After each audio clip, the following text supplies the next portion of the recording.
സമഗ്ര പുനരധിവാസം വേഗത്തിൽ നടപ്പാക്കണമെന്നാവശ്യപ്പെട്ട് പ്രതിഷേധവുമായി വിലങ്ങാട് ഉരുൾപൊട്ടൽ ദുരിതബാധിതർ.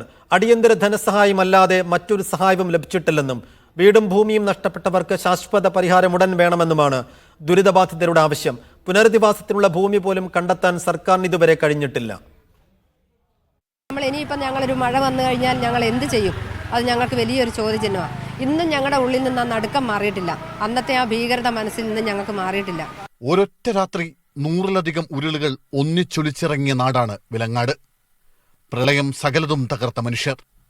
4 മാസം കഴിയുമ്പോൾ അടിയന്തര ധനസഹായമല്ലാതെ ഇവർക്കിതുവരെ മറ്റൊന്നും ലഭിച്ചില്ല.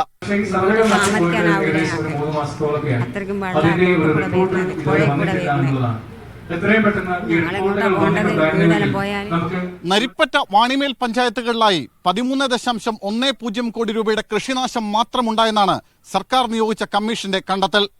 എന്നാൽ ഇതുവരെയായി കർഷകർക്ക് വിതരണം ചെയ്തതാവട്ടെ കേവലം 11 ലക്ഷം രൂപ മാത്രം.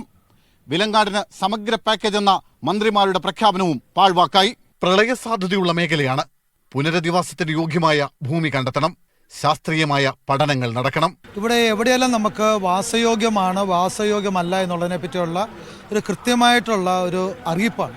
അപ്പോൾ പെർമിറ്റ് ഇതിനെപ്പറ്റിയുള്ള ഒരു കൃത്യമായ വിവരം കിട്ടിയാൽ, ഇപ്പം ഉദാഹരണമായിട്ട് പറഞ്ഞാൽ ഇപ്പോൾ പല ഏജൻസികളും അല്ലെങ്കിൽ സന്നദ്ധ സംഘടനകളും നമുക്ക് വീട് വെച്ച് തരാൻ തയ്യാറാണ്, പക്ഷെ സ്ഥലമില്ല. 100 കണക്കിന് പേർ പങ്കെടുത്ത് രാവിലെ വിലങ്ങാട് വില്ലേജ് ഓഫീസിന് മുന്നിൽ ധർണയും ടൗണിൽ പ്രതിഷേധ യോഗവും നടന്നു. സർക്കാരിന്റെ ഭാഗത്തു നിന്ന് അനുകൂല നടപടി ഉണ്ടായില്ലെങ്കിൽ പ്രതിഷേധം കൂടുതൽ കടുപ്പിക്കാനാണ് വിലങ്ങാടുകാരുടെ തീരുമാനം. സുനിൽ ഐസക്, മീഡിയ 1, കോഴിക്കോട്.